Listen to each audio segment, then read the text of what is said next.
Erickson va a tener medidas. Por ejemplo, si ustedes ven aquí el modelo está echado. ¿Qué es lo que yo voy a evaluar aquí? Es las medidas antero-posteriores. Tomo un punto de referencia en dientes anteriores, en el canino, en el central y en un molar, de ambos lados. Esas medidas las apunto en un papel.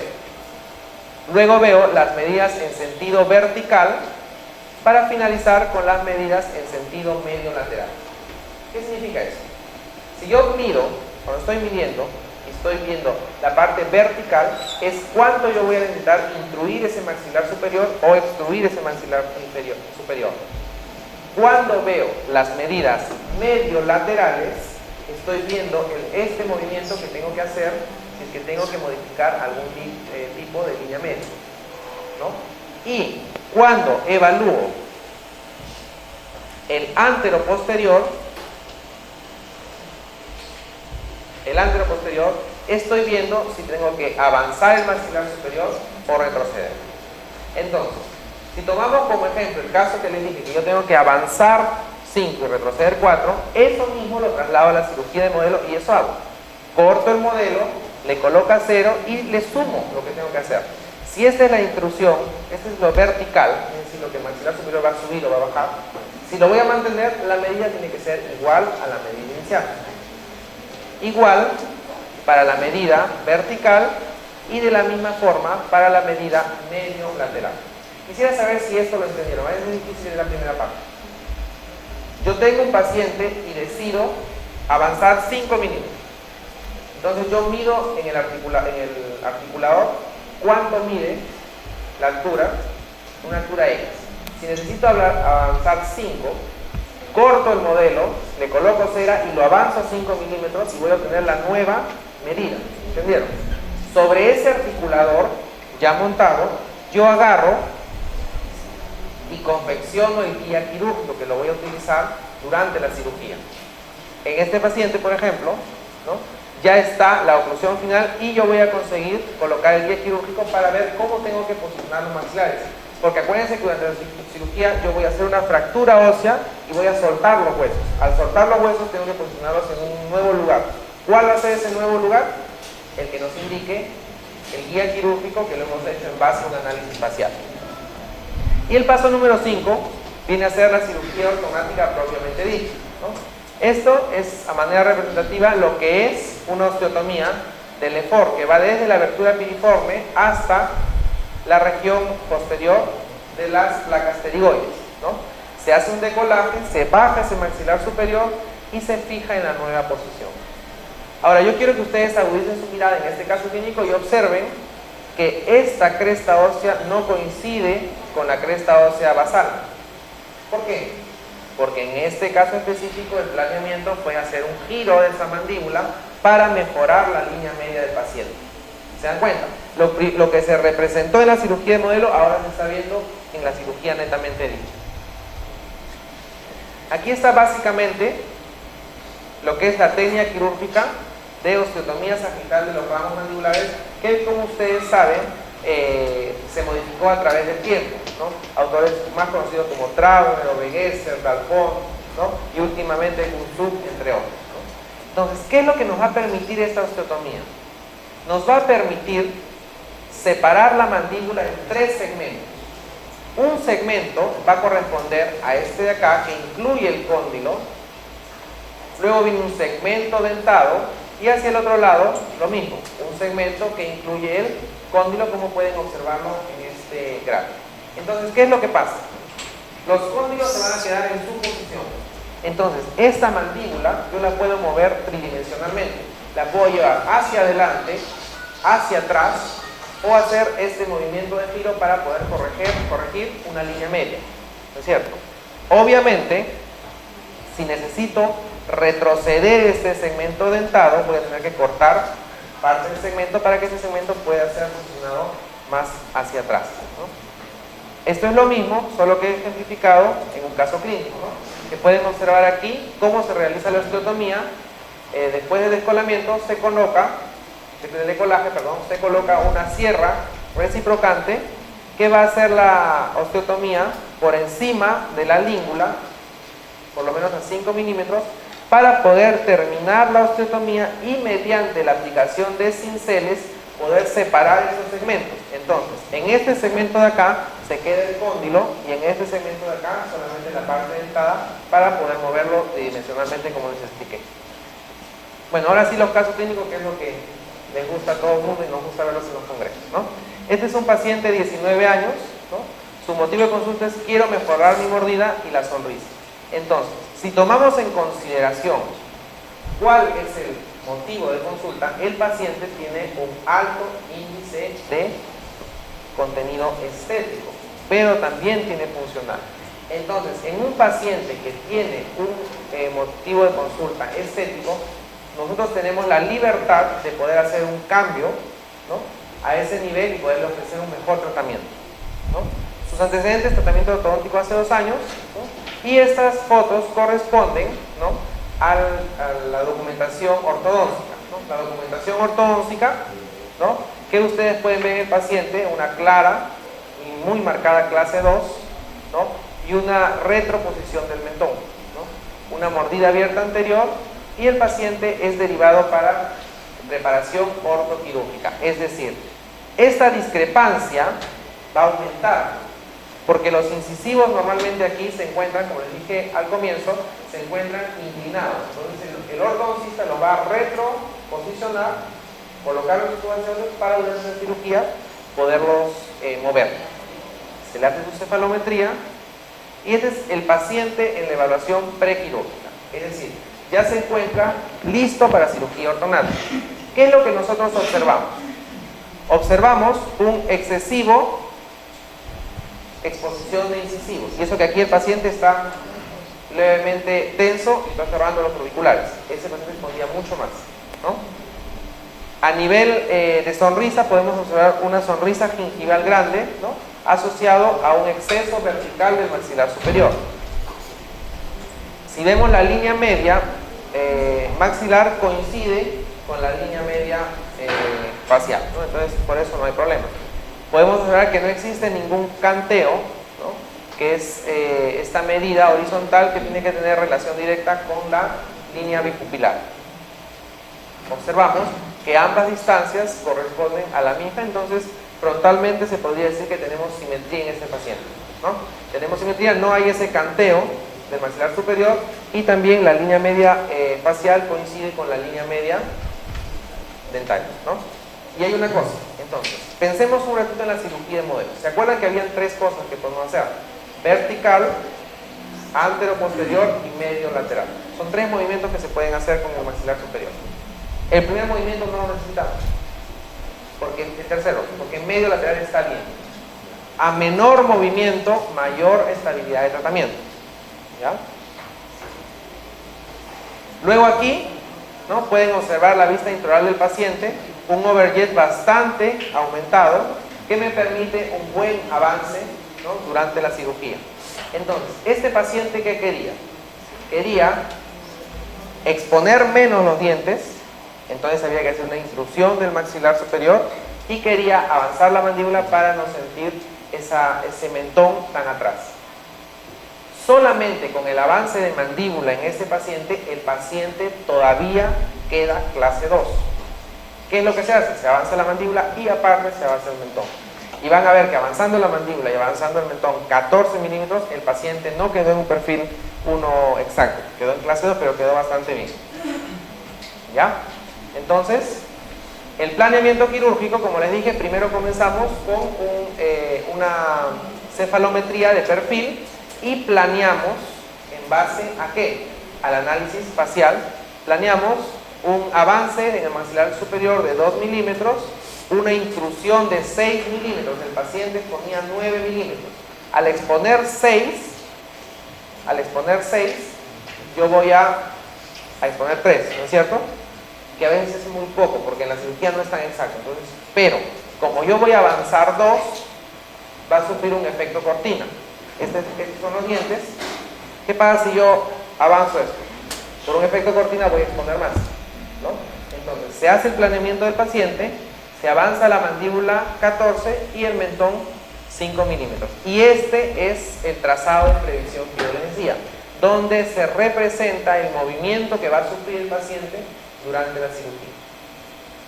Se hace la cirugía de modelos, como ya les expliqué anteriormente, y aquí pueden observar ya el maxilar superior, ¿no?, fijado en este caso con tornillos y placas de titanio, ¿no?, en forma de L, en la nueva posición, y aquí pueden observar ambas osteotomías sagitales de los ramos mandibulares. El avance del mentón, y esta es la oclusión intraoperatoria, bastante satisfactoria. Si, bueno, si quieren ya perfección, 1 milímetro falta acá, pero esas son cosas pequeñas que significativas no lo son, ¿no? Este es el perfil preoperatorio del paciente, este es con 2 meses, ¿no? Pueden observar una mejora de la sonrisa gingival, ¿no?, y también una mejora en la deficiencia en la parte paranasal. A nivel de perfil facial, ¿no?, se observa ya una mejora, como le digo, más cercana a clase 1, a pesar del avance enorme que ha tenido ese maxilar superior, ¿no? Podemos ver la conservación de la línea media facial, y esta es la oclusión preoperatoria inmediata. Como ustedes pueden ver, no es perfecta, pero esto va a ser arreglado en la ortodoncia postquirúrgica, ¿no? Obviamente, como es un paciente de clase 2, toda su musculatura va a tender a traer esa mandíbula siempre para atrás. Específicamente si hemos avanzado 14 milímetros más 5 en medio. Prácticamente es otra persona. Entonces, ¿cómo yo voy a evitar la recidiva a nivel muscular? Voy a colocar estas ligas fuertes, pesadas, de clase 2, ¿no?, para traer esa musculatura hacia adelante y mantener la estabilidad del tratamiento.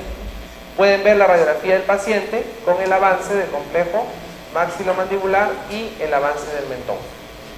En la radiografía panorámica podemos observar el tipo de fijación que se utilizó. Pueden ver que en el caso de maxilar superior se utilizan, ¿no?, 4 placas en L, y en el maxilar inferior se pueden usar o solo tornillos o tornillos y placas de titanio. Miren la mejora del paciente, es bastante significativa. Sigue soltero, está buscando una chiclayana, así que si gustan, ¿no? Miren la mejora del perfil facial, la leve mejora de la proyección paranasal, y pasó de ser un clase 2 a ser un paciente bastante cercano a clase 1.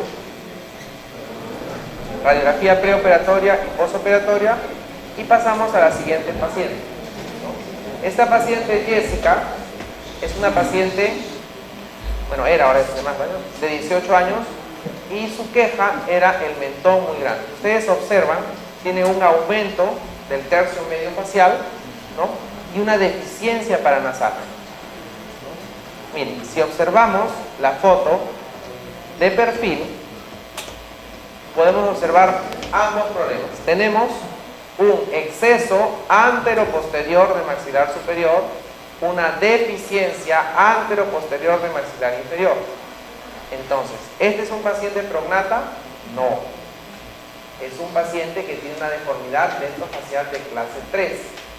Para ser prognata tendría que tener solamente la mandíbula hacia adelante. Esto es combinado. Tiene la mandíbula hacia adelante y el maxilar superior hacia atrás.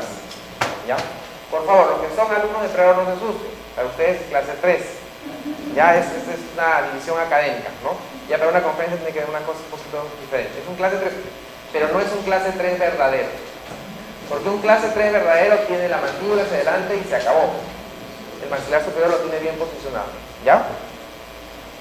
Si no, doctor Robert, no van a hacer problemas después. ¿Ya ven? Usted dio la teoría. ¿Ya? Bueno, entonces, aparte de eso, como pueden observar, esto de aquí, una paciente que tiene un ángulo bastante, ¿no?, bastante abierto, ¿no? Entonces, para una mujer no queda bien definitivamente.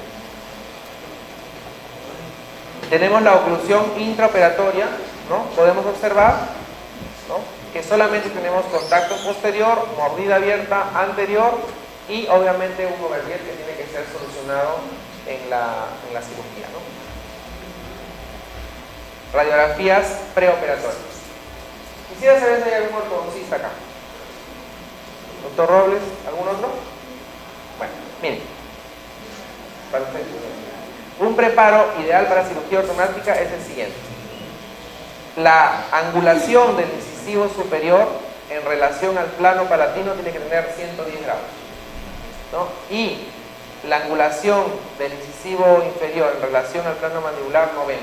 ¿Por qué? Porque eso, ¿no?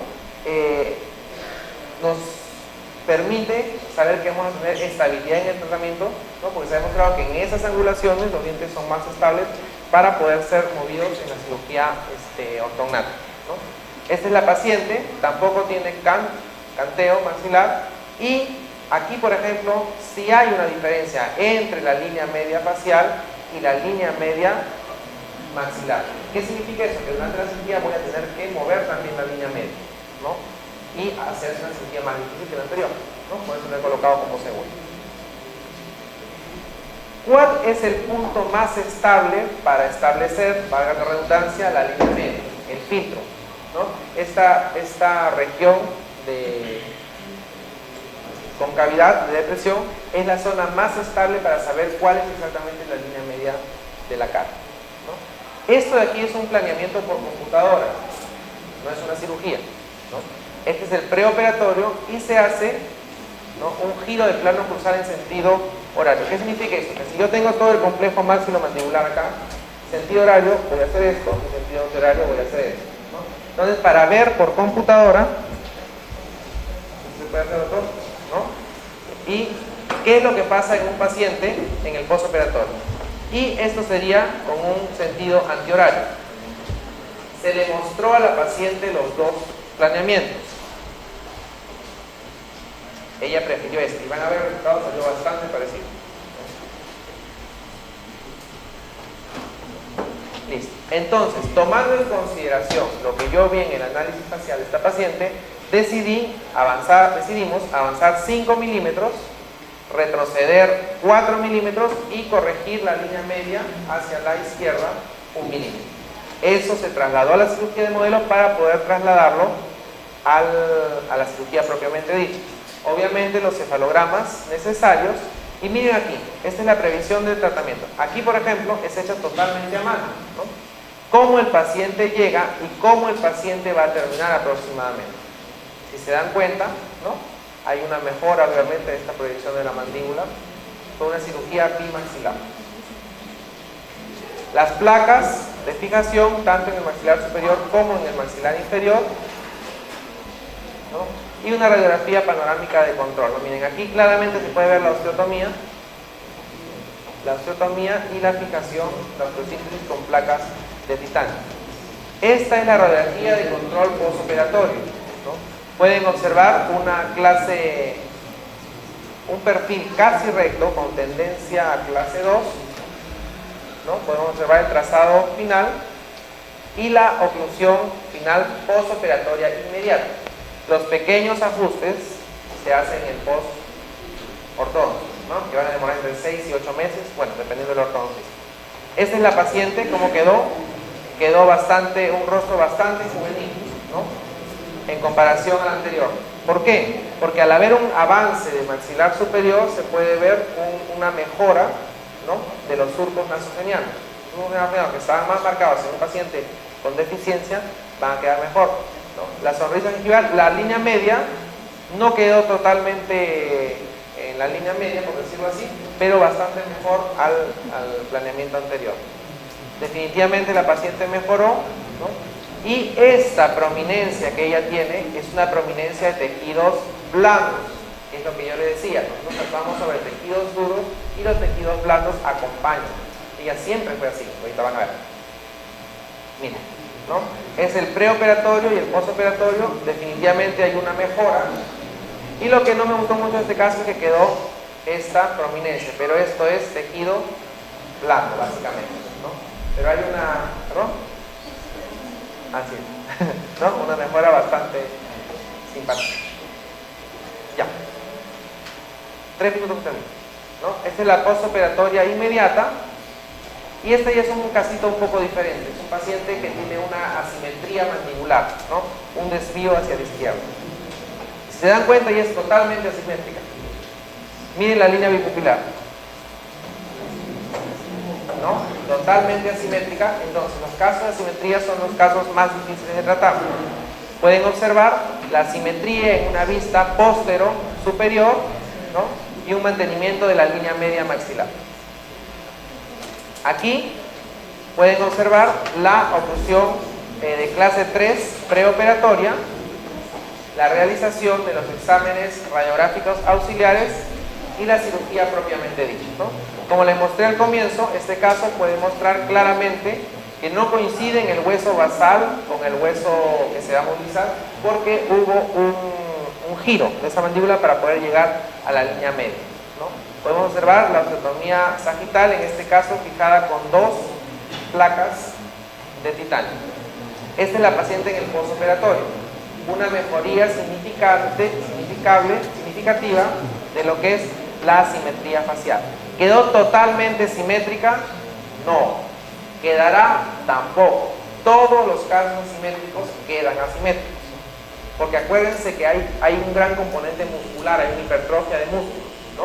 Pero yo creo que la paciente, ¿no?, está bastante bien, ¿no? Pueden observar a nivel de perfil y su sonrisa, ¿no? Esto ya es después de la finalización ortodóntica con los brackets colocados. Este es un paciente interesante. ¿Por qué? Es un paciente clase 3 o clase 2. Es un paciente clase 3 dental. Pero imagínense si es un clase 3, para llevarlo a un clase 1, ¿qué tendría que hacer? Retroceder esa mandíbula. ¿Se imaginan cómo quedaría ese paciente con la mandíbula más atrás? Quedaría bastante mal. Entonces, por ejemplo, este es un paciente de clase 3, pero no por un problema en la mandíbula, sino por un problema en el maxilar superior. Entonces, la cirugía de este paciente solamente fue avance del maxilar superior, ¿no? Estas son las radiografías preoperatorias. El paciente listo, y como ustedes pueden ver, ¿no?, aquí tengo 3 milímetros más los 2 de mi diente son 5, entonces un avance de 5 milímetros. ¿Yo puedo avanzar el maxilar superior 3? Sí, puedo avanzar los medios, pero si no avanzo más de 5 o 5, no va a haber una repercusión estética facial que no la podamos ver. Siempre tiene que ser un avance de 5 como mínimo, para que tenga repercusión en tejidos blancos. La radiografía preoperatoria, ¿no?, aquí por ejemplo, ¿no?, el ortodoncista inclinó demasiado los incisivos superiores. Este incisivo superior debió estar un poco más retroinclinado, un poco más hacia palatino. ¿Para qué? Para permitirme a mí como cirujano avanzar más. Si yo avanzaba más de 5, voy a tener una repercusión estética mucho mejor, ¿no? Bueno, aquí está la fijación y el paciente, ahora sí clase 1, quedó bastante favorable. Está soltero también, está buscando una chiclayana. Miren, aquí sí yo discordo un poco con el ortodoncista. Yo pienso que él debió trabajar un poquito más porque no está en una intercompilación ideal. No soy ortodoncista, pero me parece que pudo mejorar un poco, pero bueno, fue decisión, ¿no?, del ortodoncista quitarle los brackets antes. Y para finalizar, el último caso, que es el caso que yo más cariño le tengo porque fue la primera que yo revisé, ¿no? Esta es una paciente, como ustedes pueden ver, que tiene una deficiencia paranasal bastante marcada, ¿no?, y es una paciente de clase 3. Obviamente esta paciente tiene ambas cosas. Tiene deficiencia anteroposterior del maxilar superior y un exceso anteroposterior del maxilar inferior o mandíbula. No tenemos ningún problema a nivel de canteo y podemos observar a la paciente con esa discrepancia necesaria para poder nosotros moverla durante la cirugía. Aquí está el cefalograma, el trazado de previsión preoperatorio, donde nosotros podemos observar claramente dónde se encuentran los dientes y hasta dónde los podemos mover, ¿no? Como pueden observar aquí, estos son dos planeamientos. El planeamiento que se realizó en el paciente, que fue de avance de 4 milímetros y de retroceso de 5 milímetros en el maxilar inferior. Aquí está la cirugía Lefort, ¿no?, acá para mostrarles cómo es que se hace la osteotomía. Se baja ese maxilar superior que solamente queda retenido por tejido blando, ¿no?, y es a través del tejido blando que se le da la nutrición para la nueva posición del maxilar superior. Pueden observar aquí claramente las fosas nasales y aquí los senos maxilares. Este es el splint o guía quirúrgico, yo les expliqué, instalado durante la cirugía, que se hizo tomando como referencia ese análisis de modelos, ¿no?, o cirugía de modelos. Hacemos las fijaciones, que ustedes ya las conocen, y miren el perfil facial de la paciente. Una mejora bastante sustancial de la paciente, miren la de perfil, ¿no? Lo que pasó a ser una paciente que ya era bonita, terminó bastante bonita. Miren, esta es la finalización del tratamiento ortodóntico, bastante satisfactoria. Una vista lateral que se puede ver, ¿no? Una correcta relación maxilomandibular. Y qué pena, no les puse la foto del antes y después, pero vieron que es una mejora bastante adecuada, ¿no? Ella no está buscando un chiclayano, está buscando un IME, ¿no? Si alguien quiere, puede ser. ¿Cuáles son las consideraciones finales, ¿no? De esta charla? Espero que les haya gustado. Primero, estar atentos siempre al motivo de consulta del paciente, si es funcional, estética o ambas cosas, y qué es lo que el paciente cree que debe ser mejorado. En pacientes que solamente quieren una oclusión y me dicen mi cara me gusta, no podemos hacer grandes movimientos ni grandes cambios, porque al final el paciente no va a resultar totalmente satisfecho. El planeamiento conjunto entre el ortodoncista y el cirujano maxilofacial es fundamental, ¿no? Y los pacientes necesitan de estar conscientes que las opciones de tratamiento para poder tomar una correcta decisión quirúrgica. Bueno, una vez más quería agradecerles por su invitación. Fue un gusto venir a Chiclayo para hablar con ustedes y espero que les haya gustado. Muchas gracias.